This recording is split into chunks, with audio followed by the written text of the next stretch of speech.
Hi hello ನಮಸ್ಕಾರ ವಿದ್ಯಾರ್ಥಿಗಳೇ, ನಿಮಗೆಲ್ಲರಿಗೂ ಗ್ರೋ ಫ್ಯಾಕ್ಟ್ ಇನ್ ಕನ್ನಡ ಅನ್ನುವಂಥ ಚಾನಲ್ಗೆ ಸ್ವಾಗತ ಸುಸ್ವಾಗತ. ಹೌದು ವಿದ್ಯಾರ್ಥಿಗಳೇ, ಪಾರ್ಟ್ 3ನ ವಿಡಿಯೋನ ಹಾಕಿ ಬಹಳ ದಿನಗಳ ನಂತರ ಪಾರ್ಟ್ 4ನ ವಿಡಿಯೋನ ಹಾಕ್ತಾ ಇದ್ದೀನಿ. ಯಾಕಂದರೆ ಕೆಲವು ಕಾರಣಗಳಿಂದ ಇದು ಡಿಲೇ ಆಗಿದೆ.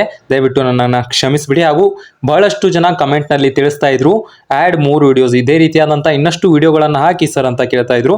ಅದಕ್ಕೋಸ್ಕರ ನಾನು ವಿಡಿಯೋಗಳನ್ನು ಕೂಡ ಈಗ ಮಾಡಿದ್ದೀನಿ. ಹಾಗೂ ಈಗ ನೆಕ್ಸ್ಟ್ ಆಗಿ ಈಗ ಎಮ್ಮೆಗಳದ್ದು ಈಗ ಪಾರ್ಟ್ 4ನಲ್ಲಿ ನೆಕ್ಸ್ಟ್ ಆಗಿ ಪ್ರಾಣಿಗಳದಾಗಿರ್ಬೋದು, ನೆಕ್ಸ್ಟ್ ಆಡುಗಳಾಗಿರ್ಬೋದು ಅಥವಾ ಜೇನುನೊಣಗಳು, ಇದೇ ರೀತಿಯಾದಂಥ ಬಹಳಷ್ಟು ಇನ್ಫಾರ್ಮೇಷನ್ ಇರುತ್ತೆ. ಆ ಎಲ್ಲ ಇನ್ಫಾರ್ಮೇಷನ್ಗಳನ್ನು ಪಾರ್ಟ್ ವೈಸ್ ನಾನು ಖಂಡಿತವಾಗಿ ಹಾಕ್ತೀನಿ, ಯಾವುದೇ ಟೆನ್ಷನ್ ತೆಗೆದುಕೊಳ್ಬೇಡಿ.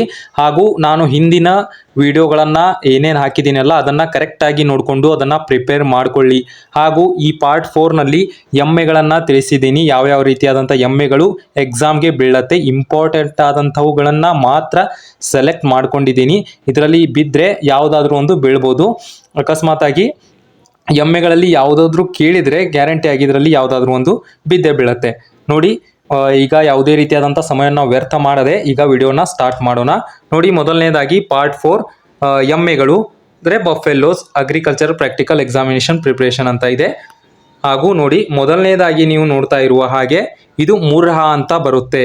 ಈ ಎಮ್ಮೆನ ಚೆನ್ನಾಗಿ ನೋಡ್ಕೊಳ್ಳಿ, ಮುರ್ರಾ ಅಂತ ಬರುತ್ತೆ. ಇದನ್ನು ಹೇಗೆ ಐಡೆಂಟಿಫೈ ಮಾಡೋದು ಅಂದರೆ ನೋಡಿ, ಇದು ಬ್ಲ್ಯಾಕಿಶ್ ಆಗಿರುತ್ತೆ ಬಹಳಷ್ಟು. ಹಾಗೂ ಇದರ ಇಂಪಾರ್ಟೆಂಟ್ ಆದಂಥ ಒಂದು ಐಡೆಂಟಿಫಿಕೇಶನ್ ಏನಪ್ಪ ಅಂದರೆ ಇದರ ಕೋಡುಗಳು. ನೋಡಿ, ಇದರ ಕೋಡ್ ಏನಿರುತ್ತೆ ಅಲ್ಲ ಅದು ಈ ರೀತಿಯಾಗಿ ಸರ್ಕಲ್ ಆಗಿ ಕರ್ವ್ ಆಗಿ ಇರುತ್ತೆ. ಇಲ್ಲಿ ನೀವು ನೋಡ್ಕೊಳ್ಬೋದು, ಈ ರೀತಿಯಾಗಿದ್ರೆ ಅದನ್ನು ಮುರ್ರಾ ಅಂತ ಕರೀತಾರೆ. ಇದನ್ನು ನಾನು ಕನ್ನಡ ಮತ್ತು ಇಂಗ್ಲೀಷ್ನಲ್ಲಿ ಎರಡೂರಲ್ಲಿ ಸೇಮ್ ಅಂತ ಕರೀತಾರೆ, ಅದಕ್ಕೋಸ್ಕರ ಇಂಗ್ಲೀಷ್ನಲ್ಲಿ ಮಾತ್ರ ಇಲ್ಲಿ ತಿಳಿಸಿದ್ದೀನಿ. ಹಾಗೂ ಇಲ್ಲಿ ನೀವು ನೋಡ್ಕೊಳ್ಬೋದು ಯಾವ ರೀತಿಯಾಗಿರುತ್ತೆ ಅಂತ. ಇದು ಇನ್ನೊಂದು ಇಮೇಜ್ ಇದೆ, ಗೂಗಲ್ನಲ್ಲಿ ನಾನು ಇದನ್ನು ಕಲೆಕ್ಟ್ ಮಾಡಿದ್ದೀನಿ. ಇಲ್ಲಿ ನೀವು ನೋಡ್ಕೊಳ್ಬೋದು ಯಾವ ರೀತಿಯಾಗಿ ಕರ್ವ್ ಆಗಿ ಇರುತ್ತೆ. ಬಹಳಷ್ಟು ಕರ್ವ್ ಆಗಿ ಇದ್ದರೆ ಅದನ್ನು ಮುರ್ರಾ ಅಂತ ಕರಿತೀವಿ. ಈ ರೀತಿಯಾಗಿ ನೀವು ಈ ಮುರ್ರಾ ಎಮ್ಮೆಯನ್ನು ನೆನಪಿನಲ್ಲಿ ಇಟ್ಕೊಳ್ಳಿ. ನೋಡಿ ವಿದ್ಯಾರ್ಥಿಗಳೇ, ನೆಕ್ಸ್ಟ್ ಆಗಿ ನೋಡೋದಾದರೆ ಮೆಹಸಾನ ಅನ್ನುವಂಥ ಎಮ್ಮೆ. ಈ ಮೆಹಸಾನ ಅನ್ನುವಂಥ ಎಮ್ಮೆಯನ್ನು ಯಾವ ರೀತಿಯಾಗಿ ಐಡೆಂಟಿಫೈ ಮಾಡಬೇಕು ಅನ್ನೋದನ್ನು ನಾನು ಇಲ್ಲಿ ನಿಮಗೆ ತಿಳಿಸ್ಕೊಡ್ತೀನಿ. ಏನೂ ಇಲ್ಲ, ಬಹಳ ಈಸಿಯಾಗಿದೆ ಐಡೆಂಟಿಫೈ ಮಾಡೋದು. ನೋಡಿ, ಮುರ್ರಾ ಎಮ್ಮೆದು ನೀವು ನೋಡಿರ್ಬೋದು, ಈ ರೀತಿಯಾಗಿ ಕರ್ವ್ ಆಗಿ ಕೋಡುಗಳಿದ್ರೆ ಅದನ್ನು ಮುರ್ರಾ ಎಮ್ಮೆ ಅಂತ ನೀವು ಹೇಳ್ತೀರಿ.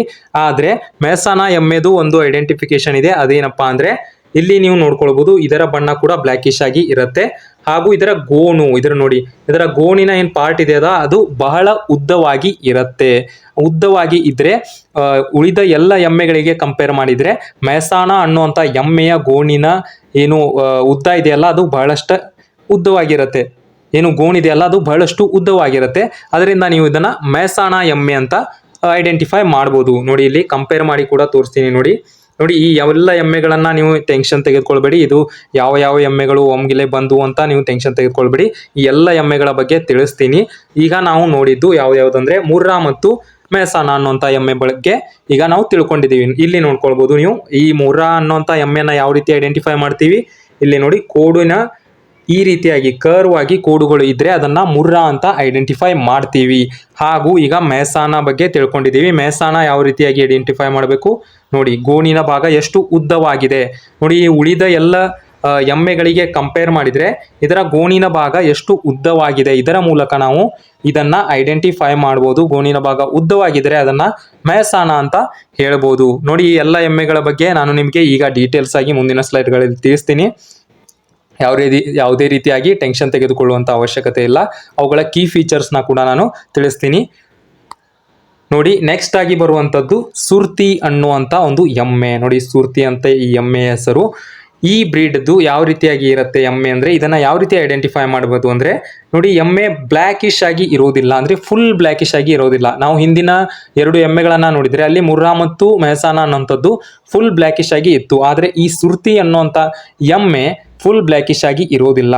ರೆಡ್ ಅಥವಾ ವೈಟ್ ರೀತಿಯಾದಂಥ ಕಲರ್ ಇಲ್ಲಿ ಮಿಕ್ಸಪ್ ಆಗಿರುತ್ತೆ, ಫುಲ್ ಬ್ಲ್ಯಾಕ್ ಆಗಿ ಇರೋದಿಲ್ಲ. ಈ ರೀತಿಯಾದಂಥ ಎಮ್ಮೆಯನ್ನು ನೀವು ಕಂಡ್ರೆ ಅದನ್ನು ಸುರ್ತಿ ಅಂತ ಐಡೆಂಟಿಫೈ ಮಾಡಬೇಕು.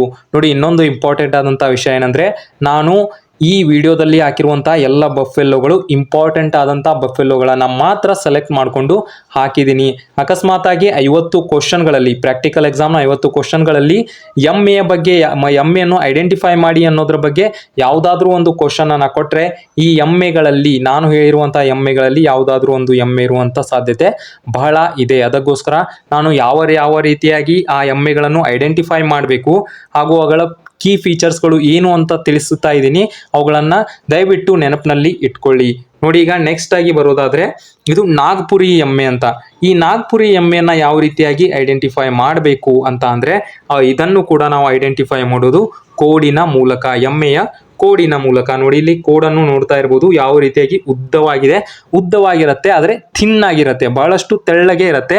ಆ ರೀತಿಯಾಗಿದ್ರೆ ಅದನ್ನು ನಾವು ನಾಗ್ಪುರಿ ಎಮ್ಮೆ ಅಂತ ಐಡೆಂಟಿಫೈ ಮಾಡ್ಬೋದು. ಇಲ್ಲಿ ನೋಡಿ, ನೆಕ್ಸ್ಟ್ ಆಗಿ ಅದೇ ರೀತಿಯಾದಂಥ ನಾಗ್ಪುರಿ ಎಮ್ಮೆಯ ಫೋಟೋವನ್ನು ಹಾಕಿದ್ದೀನಿ. ಇಲ್ಲಿ ನೋಡಿ ಎಷ್ಟು ಥಿನ್ನಾಗಿದೆ, ಅಂದರೆ ಈ ರೀತಿಯಾಗಿ ಥಿನ್ನಾಗಿ ಕೋಡ್ ಬಂದಿದ್ರೆ ಅದನ್ನು ನಾಗ್ಪುರಿ ಎಮ್ಮೆ ಅಂತ ನೀವು ಐಡೆಂಟಿಫೈ ಮಾಡ್ಕೊಳ್ಬೋದು. ಮತ್ತು ಇನ್ನೊಂದು ವಿಷಯ ಏನಂದರೆ, ನಾನು ಈ ವಿಡಿಯೋದಲ್ಲಿ ತಿಳಿಸ್ತಾ ಇರೋಂಥ ಎಲ್ಲ ಎಮ್ಮೆಗಳ ಹೆಸರುಗಳನ್ನು ನೀವು ಒಮ್ಮೆ ಗೂಗಲ್ನಲ್ಲಿ ಹೋಗಿ ಸರ್ಚ್ ಮಾಡ್ಕೊಳ್ಳಿ. ಯಾಕಂದರೆ ಆ ಎಮ್ಮೆಗಳ ಇಮೇಜಸ್ ಬೇರೆ ಬೇರೆ ರೀತಿಯಾಗಿ ಹಾಕಿರ್ತಾರೆ.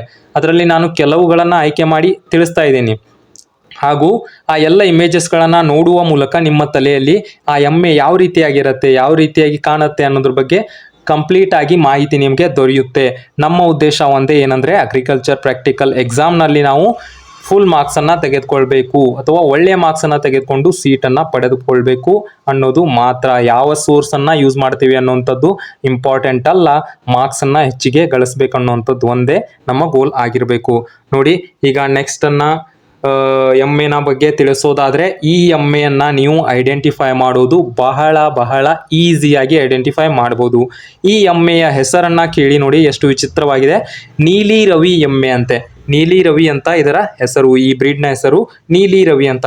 ಈ ಎಮ್ಮೆ ಯಾವ ರೀತಿಯಾಗಿರುತ್ತೆ ಅಂದರೆ ನೋಡಿ, ಸಾಧಾರಣವಾಗಿ ಎಮ್ಮೆ ಬ್ಲ್ಯಾಕ್ ಆಗಿ ಇರುತ್ತೆ. ಆದರೆ ಇಲ್ಲಿ ಇಂಪಾರ್ಟೆಂಟ್ ಆದಂಥ ಫೀಚರ್ ಯಾವ ರೀತಿಯಾಗಿ ಐಡೆಂಟಿಫೈ ಮಾಡ್ಕೊಳ್ಬೇಕು ನಾವು ಅಂತಂದರೆ, ಇವುಗಳ ಕಾಲು ನೋಡಿ, ಇವುಗಳ ಕಾಲು ಮತ್ತು ಮುಖದ ಭಾಗದಲ್ಲಿ ವೈಟ್ ಆದಂಥ ಪ್ಯಾಚಸ್ಗಳು ಇರುತ್ತೆ. ಈ ಎಮ್ಮೆ ಯಾವ ರೀತಿಯಾಗಿ ಕಾಣುತ್ತಂದ್ರೆ ವೈಟ್ ಸಾಕ್ಸನ್ನು ಹಾಕಿರುವಂತಹ ಎಮ್ಮೆ ಅಂತ ಕೂಡ ನೀವು ಇದನ್ನು ಹೇಳ್ಬೋದು. ಯಾಕಂದರೆ ಈ ಎಮ್ಮೆಯನ್ನು ನೀವು ನೋಡಿದರೆ ನೋಡಿ, ನೆಕ್ಸ್ಟ್ ಸ್ಲೈಡ್ನಲ್ಲಿ ಕೂಡ ತಿಳಿಸ್ತಾ ಇದ್ದೀನಿ. ನೀಲಿ ರವಿ ಅಂತ ಇದೆ, ಇಲ್ಲಿ ನೋಡಿ ವೈಟ್ ಆಗಿ ಪ್ಯಾಚಸ್ ಇರುತ್ತೆ ಕಾಲಿನ ಭಾಗದಲ್ಲಿ ಮತ್ತು ಮುಖದ ಭಾಗದಲ್ಲಿ. ಈ ರೀತಿಯಾಗಿ ನಿಮಗೆ ಕಂಡ್ರೆ, ಅಂದರೆ ವೈಟ್ ಪ್ಯಾಚಸ್ ಸಾಕ್ಸನ್ನು ವೈಟ್ ಸಾಕ್ಸನ್ನು ಹಾಕಿರುವಂತಹ ಎಮ್ಮೆ ಅಂತ ಕೂಡ ನೋಡ್ಬೋದು. ಈ ರೀತಿಯಾಗಿ ಕಂಡ್ರೆ ಅದನ್ನು ನೀವು ನೀಲಿ ರವಿ ಎಮ್ಮೆ ಅಂತ ಕೂಡ ಐಡೆಂಟಿಫೈ ಮಾಡ್ಬೋದು. ಒಮ್ಮೆ ಗೂಗಲ್ನಲ್ಲಿ ಹೋಗಿ ನೀವು ಚೆಕ್ ಕೂಡ ಮಾಡ್ಕೊಳ್ಳಿ, ನೀಲಿ ರವಿ ಬಫೆಲ್ಲೋ ಅಂತ ಟೈಪ್ ಮಾಡಿ ನೋಡಿ. ಎಲ್ಲ ಎಮ್ಮೆಗಳು ಇದೇ ರೀತಿಯಾಗಿ ವೈಟ್ ಪ್ಯಾಚಸ್ನಲ್ಲಿ ಕಂಡು ಬರುವಂತಹ ಎಮ್ಮೆಗಳಾಗಿರುತ್ತೆ. ಈ ಎಮ್ಮೆಯನ್ನು ಐಡೆಂಟಿಫೈ ಮಾಡೋದು ಬಹಳ ಈಸಿ ಅಂತ ಹೇಳ್ಬೋದು. ಹಾಗೂ ನೆಕ್ಸ್ಟ್ ಆಗಿ ನೋಡೋದಾದ್ರೆ ಇಲ್ಲಿ ನೋಡಿ, ಜಾಫ್ರಾಬಾದಿ ಎಮ್ಮೆ ಅಂತ ಬರುತ್ತೆ. ನೋಡಿ, ಈ ಎಮ್ಮೆಯನ್ನು ಕೂಡ ಐಡೆಂಟಿಫೈ ಮಾಡೋದು ಈಸಿ ಆಗಿದೆ. ಈ ಎಮ್ಮೆಯನ್ನು ಐಡೆಂಟಿಫೈ ಮಾಡೋದು ಯಾವ ರೀತಿ ಅಂದರೆ ಇವುಗಳ ಕೋಡಿನ ಮೂಲಕ. ನೋಡಿ, ಇದರ ಕೋಡು ಯಾವ ರೀತಿಯಾಗಿ ಇದೆ ನೋಡಿ. ನಾವು ತಲೆಯನ್ನು ಬಾಚ್ಕೊಂಡಾಗ ಯಾವ ರೀತಿಯಾಗಿ ಕಾಣ್ತೇವಲ್ಲ ಆ ರೀತಿಯಾಗಿ ಕಾಣುತ್ತೆ. ಅಂದರೆ ಇದರ ಕೋಡು ಮತ್ತು ಅದರ ತಲೆ ಮಿಶ್ರಿತವಾಗಿ ಕಂಡು ಬರುತ್ತೆ, ಒಂದು ವಿಚಿತ್ರವಾಗಿ ಕಂಡು ಬರುತ್ತೆ ಅಂತ ಕೂಡ ತಿಳಿಸ್ತೀವಿ. ನೋಡಿ, ನೆಕ್ಸ್ಟ್ ಸ್ಲೈಡ್ನಲ್ಲಿ ನೀವು ನೋಡ್ಬೋದು. ನೋಡಿ, ಜಾಫ್ರಾಬಾದಿ ಎಮ್ಮೆ ಯಾವ ರೀತಿಯಾಗಿರುತ್ತೆ. ಈ ಎಮ್ಮೆಯನ್ನು ಕಂಡ ತಕ್ಷಣ ಇದೇನು ವಿಚಿತ್ರವಾಗಿದೆಯಲ್ಲ ಅಂತ ನಿಮಗೆ ಅನಿಸ್ಬೋದು. ಈ ರೀತಿಯಾಗಿ ಕಂಡು ಬಂದರೆ ಅದಕ್ಕೆ ಜಾಫ್ರಾಬಾದಿ ಎಮ್ಮೆ ಅಂತ ನಾವು ಐಡೆಂಟಿಫೈ ಮಾಡ್ಬೋದು. ಇದನ್ನು ಕೂಡ ನೀವು ಸರ್ಚ್ ಮಾಡಿ ನೋಡ್ಕೊಳ್ಳಿ. ಈ ರೀತಿಯಾಗಿ ಮುಖ ಒಂದು ವಿಚಿತ್ರವಾಗಿ, ಅಂದರೆ ತಲೆ ಮತ್ತು ಕೋಡಿನ ಭಾಗ ಮಿಕ್ಸ್ ಆಗಿ ಕಂಡು ಬಂದರೆ ಅದಕ್ಕೆ ನಾವು ಜಾಫ್ರಾಬಾದಿ ಎಮ್ಮೆ ಅಂತ ಕರಿತೇವೆ. ಈ ರೀತಿಯಾದಂಥ ಎಮ್ಮೆಯನ್ನು ಕಂಡ್ರೆ ಜಾಫ್ರಾಬಾದಿ ಅಂತ ಸೆಲೆಕ್ಟ್ ಮಾಡ್ಕೊಳ್ಳಿ, ನಿಮ್ಮ ಆನ್ಸರ್ ಕರೆಕ್ಟ್ ಆಗತ್ತೆ. ಈಗ ನೆಕ್ಸ್ಟ್ ಆಗಿ ನೋಡೋದಾದರೆ ನೋಡಿ, ತೋಡ ಅನ್ನುವಂಥ ಎಮ್ಮೆ. ಈ ಎಮ್ಮೆನ ಯಾವ ರೀತಿಯಾಗಿ ಐಡೆಂಟಿಫೈ ಮಾಡಬೇಕು? ಈ ಎಮ್ಮೆಯನ್ನು ಯಾವ ರೀತಿ ಐಡೆಂಟಿಫೈ ಮಾಡಬೇಕಂದ್ರೆ ನೋಡಿ, ಇಲ್ಲಿ ಕೋಡು, ಇವುಗಳ ಕೋಡು ಇದೆಯಲ್ಲ ಬಹಳ ದೂರವಾಗಿ ಇರುತ್ತೆ. ಅಂದರೆ ಕೋಡಿನ ಏನು ಡಿಸ್ಟೆನ್ಸ್ ಇದೆಯಲ್ಲ ಬಹಳ ದೂರವಾಗಿ ಈ ರೀತಿ ವೈಡ್ ಆಗಿ ಹರಡ್ಕೊಂಡಿರುತ್ತೆ. ಇನ್ನೊಂದು ಅದರದ್ದು ಇಮೇಜ್ ತೋರಿಸ್ತೀನಿ, ನೋಡ್ಕೊಳ್ಬೇಕಾದ್ರೆ ನೋಡಿ, ಇಲ್ಲಿ ಕ್ಲಿಯರ್ ಆಗಿ ನಿಮಗೆ ಗೊತ್ತಾಗುತ್ತೆ. ಎಮ್ಮೆಯ ಕೋಡು ನೋಡಿ ಎಷ್ಟು ಡಿಸ್ಟೆನ್ಸ್ನಲ್ಲಿ ಈ ಕೋಡುಗಳು ಕಂಡು ಬರುತ್ತೆ. ಈ ರೀತಿಯಾಗಿ ಕಂಡು ಬಂದರೆ ಅದನ್ನು ತೋಡ ಎಮ್ಮೆ ಅಂತ ನೀವು ಕೂಡ ಐಡೆಂಟಿಫೈ ಮಾಡ್ಬೋದು. ಇದನ್ನು ಕೇಳುವಂಥ ಚಾನ್ಸಸ್ ತುಂಬ ಕಡಿಮೆ ಇರುತ್ತೆ, ಆದರೂ ಕೂಡ ಇದನ್ನು ಸೇಫ್ಟಿಗಾಗಿ ನೋಡ್ಕೊಳ್ಳಿ. ಹಾಗೂ ನೆಕ್ಸ್ಟ್ ಆಗಿ ನೋಡೋದಾದ್ರೆ ಪಂಡರಾಪುರಿ ಎಮ್ಮೆ, ಮಹಾರಾಷ್ಟ್ರದಲ್ಲಿ ಅತಿ ಹೆಚ್ಚಾಗಿ ಕಂಡುಬರುವಂತಹ ಎಮ್ಮೆಗಳು ಪಂಡರಾಪುರಿ ಎಮ್ಮೆ. ಈ ಪಂಡರಾಪುರಿ ಎಮ್ಮೆಯನ್ನು ಯಾವ ರೀತಿಯಾಗಿ ಐಡೆಂಟಿಫೈ ಮಾಡ್ಬೋದು ಅಂದ್ರೆ ಇಲ್ಲಿ ನೋಡಿ ಕೋಡು. ಈ ಕೋಡಿನ ಏನು ಲೆಂತ್ ಇರುತ್ತೆ ಅಲ್ಲ, ಅದು ಈ ಎಮ್ಮೆಯ ಅರ್ಧದಷ್ಟು ಇರುತ್ತೆ. ಅರ್ಧದಷ್ಟು ಅಂದರೆ ಕರೆಕ್ಟಾಗಿ ಅರ್ಧದಷ್ಟು ಅಂತ ಅಲ್ಲ, ನಾನು ನಿಮಗೆ ಒಂದು ಐಡಿಯಾನ ಕೊಡ್ತಾ ಇದ್ದೀನಿ. ನೋಡಿ, ಇಲ್ಲಿ ಎಮ್ಮೆಯ ಕೋಡು ಬಹಳ ಉದ್ದವಾಗಿರುತ್ತೆ. ಅದರ ಬೆನ್ನಿಗೆ ತಾಗುವಷ್ಟು ಉದ್ದವಾಗಿದ್ದು ತೆಳ್ಳಗೆ ಈ ರೀತಿಯಾಗಿ ಉದ್ದವಾಗಿದ್ರೆ ಅದನ್ನ ಪಂಡರಾಪುರಿ ಎಮ್ಮೆ ಅಂತ ಕೂಡ ಕರೀಬಹುದು. ಹಾಗೂ ಇನ್ನೊಂದು ಇಂಪಾರ್ಟೆಂಟ್ ಅಂದ್ರೆ ಈ ಎಮ್ಮೆಗಳು ಫುಲ್ ಬ್ಲ್ಯಾಕಿಶ್ ಆಗಿ ಕಂಡು ಬರುತ್ತೆ. ನೋಡಿ, ಇಲ್ಲಿ ಪಂಡರಾಪುರಿ ಎಮ್ಮೆ ಇಲ್ಲೊಂದು ಕೂಡ ಇದೆ. ನೋಡಿ ಕೋಡು ಎಷ್ಟು ಉದ್ದವಾಗಿದೆ. ನೋಡಿ ಅದರ ಪಾರ್ಟ್ ಇದೆ ಅಲ್ಲ, ಅದಕ್ಕೆ ತಾಗ್ತಾ ಇದೆ. ಅಂದ್ರೆ ಎಮ್ಮೆ ಎಷ್ಟು ಪಾರ್ಟ್ ಇದೆ ಅಲ್ಲ, ಅದಕ್ಕಿಂತ ಅದರ ಅರ್ಧದಷ್ಟು ಅದರ ಕೋಡಿನ ಲೆಂತ್ ಇದೆ. ಇಲ್ಲಿ ಕೂಡ ನೀವು ಇದನ್ನ ಐಡೆಂಟಿಫೈ ಮಾಡಬಹುದು. ಹಾಗೂ ನೆಕ್ಸ್ಟ್ ಆಗಿ ನೋಡೋದಾದ್ರೆ ನಿಮ್ಮೆಲ್ಲರ ಪ್ರೀತಿಯ ಎಮ್ಮೆ ಅಂತ ಹೇಳ್ಬೋದು, ಧಾರವಾಡಿ ಎಮ್ಮೆ. ಈ ಎಮ್ಮೆಯನ್ನ ಸಾಧಾರಣವಾಗಿ ನಾವು ಈ ಕಡೆ ನೋಡೇ ಇರ್ತೀವಿ. ಧಾರವಾಡಿ ಎಮ್ಮೆಯನ್ನ ನೀವು ನೋಡಿರ್ತೀರಿ, ಈ ರೀತಿಯಾಗಿ ಕೋಡು ಕಂಡು ಬರುತ್ತೆ. ಹಾಗೂ ಬಣ್ಣ ಏನಿರುತ್ತೆ ಅಲ್ಲ, ಅಷ್ಟು ಬ್ಲ್ಯಾಕಿಶ್ ಆಗಿ ಇರೋದಿಲ್ಲ, ವೈಟಿಶ್ ಆಗಿ ಕಂಡು ಬರುತ್ತೆ. ಈ ಎಮ್ಮೆಯನ್ನ ನೀವು ಸಾಧಾರಣವಾಗಿ ನೋಡಿರ್ಬೋದು, ಧಾರವಾಡಿ ಎಮ್ಮೆ. ನೋಡಿ, ಅದರದ್ದು ಇನ್ನೊಂದು ಇಮೇಜ್ ಇದೆ, ಇಲ್ಲಿ ನೋಡ್ಕೊಳ್ಳಿ. ಇದು ಧಾರವಾಡಿ ಎಮ್ಮೆ. ಈ ಎಮ್ಮೆಯನ್ನ ಕೂಡ ನೀವು ನೋಡಿರ್ತೀರಾ, ಅದಕ್ಕೋಸ್ಕರ ಈಸಿಯಾಗಿ ಐಡೆಂಟಿಫೈ ಮಾಡ್ಕೊಳ್ಬೋದು. ಯಾವುದೇ ರೀತಿಯಾದಂತಹ ಉಳಿದ ಎಮ್ಮೆಗಳ ಫೀಚರ್ಸ್ ಅದರಲ್ಲಿ ಇರಲಿಲ್ಲ ಅಂದ್ರೆ, ಹಾಗೂ ಇದು ಬಹಳಷ್ಟು ಬ್ಲ್ಯಾಕ್ ಆಗಿ ಇರಲಿಲ್ಲ, ಸಾಧಾರಣವಾಗಿ ಇತ್ತಂದ್ರೆ ಅದನ್ನ ಧಾರವಾಡಿ ಎಮ್ಮೆ ಅಂತ ನೀವು ಐಡೆಂಟಿಫೈ ಮಾಡ್ಕೊಳ್ಬೋದು. ಹಾಗೂ ಲಾಸ್ಟ್ ಆಗಿ ನಾನು ಇಲ್ಲಿ ನಿಮಗೆ ತಿಳಿಸ್ತಾ ಇರೋದು ಏನಂದ್ರೆ, ಈ ಎಲ್ಲ ಎಮ್ಮೆಗಳ ಬಗ್ಗೆ ಇಲ್ಲಿ ತಿಳಿಸಿದ್ದೀನಿ. ಈ ಎಲ್ಲ ಎಮ್ಮೆಗಳ ಬಗ್ಗೆ ನೀವು ಗೂಗಲ್ನಲ್ಲಿ ಹೋಗಿ ಸರ್ಚ್ ಮಾಡಿ. ದಯವಿಟ್ಟು ನನ್ನ ಕೋರಿಕೆ ಅಂತ ಹೇಳ್ತಾ ಇದ್ದೀನಿ, ಗೂಗಲ್ನಲ್ಲಿ ನಾನು ಹೇಳಿದಂಥ ಎಮ್ಮೆಗಳ ಹೆಸರನ್ನು ನೀವು ಹಾಕಿದರೆ ಯಾವ ರೀತಿಯಾಗಿ ಐಡೆಂಟಿಫೈ ಮಾಡ್ಬೋದು. ನೋಡಿ, ಈ ಇಮೇಜ್ ಕೂಡ ಗೂಗಲ್ನಲ್ಲಿ ನನಗೆ ದೊರೆತಿದೆ. ಗೂಗಲ್ನಲ್ಲಿ ತಿಳಿಸಿದ್ದಾರೆ ನೋಡಿ, ಇಲ್ಲಿ ಈ ಎಮ್ಮೆನ ಯಾವ ರೀತಿ ಐಡೆಂಟಿಫೈ ಮಾಡ್ಬೋದು, ಈ ರೀತಿ ಎಮ್ಮೆನ ಯಾವ ರೀತಿ ಐಡೆಂಟಿಫೈ ಮಾಡ್ಬೋದು ಅಂತ ತಿಳಿಸಿದ್ದಾರೆ. ಅದಕ್ಕೋಸ್ಕರ ಅಲ್ಲಿ ಹೋಗಿ ಕೂಡ ನೀವು ನೋಡ್ಕೊಳ್ಳಿ. ಹಾಗೂ ಮತ್ತೊಮ್ಮೆ ರಿಪೀಟ್ ಆಗಿ ಈ ವಿಡಿಯೋನ ನೋಡಿ, ಯಾಕಂದ್ರೆ ನಿಮಗೆ ಕ್ಲಿಯರ್ ಆಗಿ ಒಮ್ಮೆ ನೀವು ಈ ವಿಡಿಯೋನ ನೋಡಿದ್ರೆ ನಿಮ್ಮ ತಲೆಯಲ್ಲಿ ಕೂತ್ಕೊಳ್ಬೇಕು, ಯಾವ ಎಮ್ಮೆನ ಯಾವ ರೀತಿಯಾಗಿ ನಾವು ಐಡೆಂಟಿಫೈ ಮಾಡಬೇಕು ಅಂತ. ಅದಕ್ಕೋಸ್ಕರ ಮತ್ತೊಮ್ಮೆ ಆದರೂ ಈ ವಿಡಿಯೋನ ನೋಡಿಕೊಂಡು ನೀವು ಪರ್ಫೆಕ್ಟ್ ಆಗಿ ಮಾಡ್ಕೊಳ್ಳಿ. ಹಾಗೂ ಸದ್ಯದಲ್ಲೇ ಕೆಲವೇ ದಿನಗಳಲ್ಲಿ ನಾನು ನೆಕ್ಸ್ಟ್ ವಿಡಿಯೋನ ಹಾಕ್ತೀನಿ, ಅದು ಕೂಡ ಪ್ರಾಣಿಗಳ ಮೇಲೆ ಡಿಪೆಂಡ್ ಆಗಿರತಕ್ಕಂಥದ್ದು ಒಂದು ವಿಡಿಯೋನ ಹಾಕ್ತೀನಿ. ಅದಕ್ಕೋಸ್ಕರ ವಿಡಿಯೋನ ಇಷ್ಟವಾದಲ್ಲಿ ದಯವಿಟ್ಟು ಒಂದು ಲೈಕ್ ಮಾಡಿ, ಯಾಕಂದರೆ ಈ ವಿಡಿಯೋನ ಮಾಡೋದಕ್ಕೆ ಬಹಳಷ್ಟು ಎಫರ್ಟನ್ನು ಹಾಕಬೇಕಾಗತ್ತೆ. ಅದಕ್ಕೋಸ್ಕರ ನೀವು ವಿದ್ಯಾರ್ಥಿಗಳು, ನಿಮಗೆ ಗೊತ್ತಿರುತ್ತೆ ಎಷ್ಟು ಎಫರ್ಟನ್ನು ಹಾಕಬೇಕು ಅಂತ.